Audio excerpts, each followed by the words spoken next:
So Germany is quite hesitant to effectively monetize. So they've got this long history of the Weimar Republic and what a disaster it was in terms of inflation. And that is still part of their psyche. It's just hard to even imagine the inflation that took place. They went off the gold standard in 1914. Usually go off the gold standard when a war starts. And that's exactly what happened. And the reparations were so dramatic that the only thing that they could do was to print, and the Reichsmark became basically.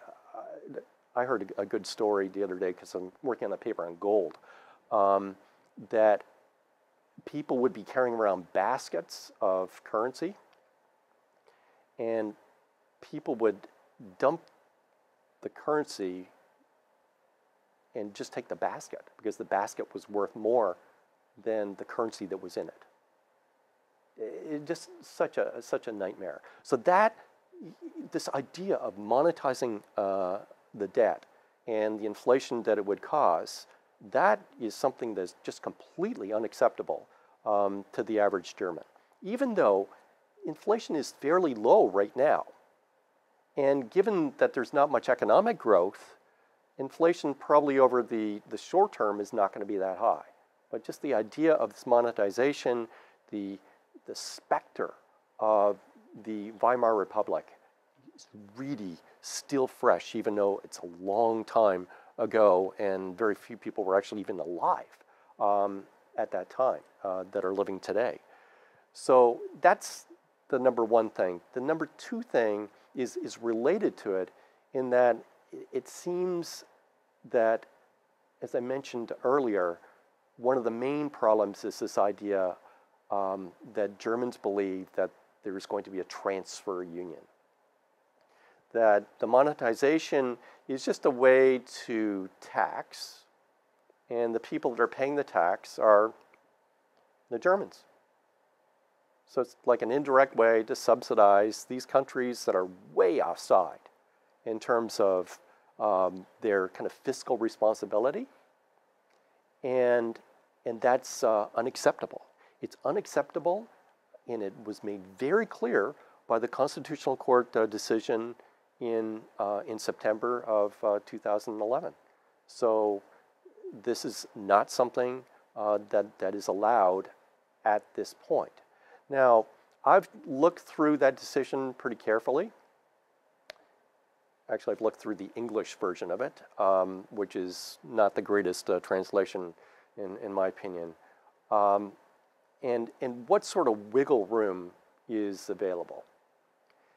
And the way that I see it is that certain things could be done that don't deliver kind of a liability to the German people that is unspecified and of a very long-term nature. So I think what will happen is there'll be a focus not on Eurobonds, but on something more short-term. Think of it as a Euro bill. Now, if you really think about it, we've already got Euro bills. It's called the currency, right? Think of it as something that doesn't pay any interest. So I think it's a pretty simple step to go and potentially issue something very short-term with a limited horizon. And I think that's one of the things that the ECB is actually considering, because there are a lot of imbalances in the system right now, and it's pretty well to a point where it's almost out of control.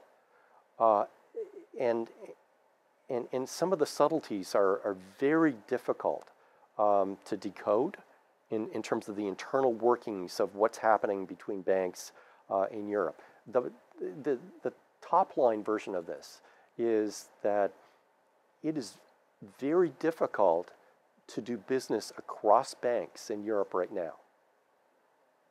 Because basically, people don't know if that bank is going to be viable in the future.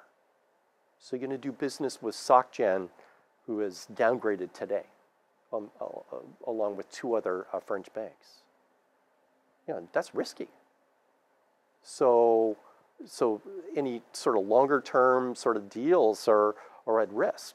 So effectively, what is happening is, maybe no surprise, these banks are trying to deleverage. You know what the leverage ratio is right now in Europe? 29. It's way too high, given the risks that they're facing. And the latest stress test, they have to find 115 billion euros by early 2012. And these stress tests are, very optimistic anyways. So it's not 115 billion euros. It's much more that they need. That's the optimistic version of it. So deleveraging, what does that mean? Well,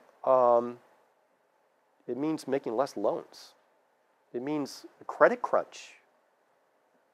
And when you have a credit crunch, that means that companies, like regular non-financial companies, they can't get loans, or it's very difficult to get a loan. You can't get a loan, you can't make investment. Can't make investment, then you're not going to hire. And it's a negative drag on GDP. So I think that something has to happen. That's why the ECB, as I said earlier, is so important to this. Something has to happen on the monetary front to make sure that credit is flowing in Europe, or you get this really bad situation where you're in distress, but you have no growth. Without the growth, it's going to be very hard to climb out of this hole.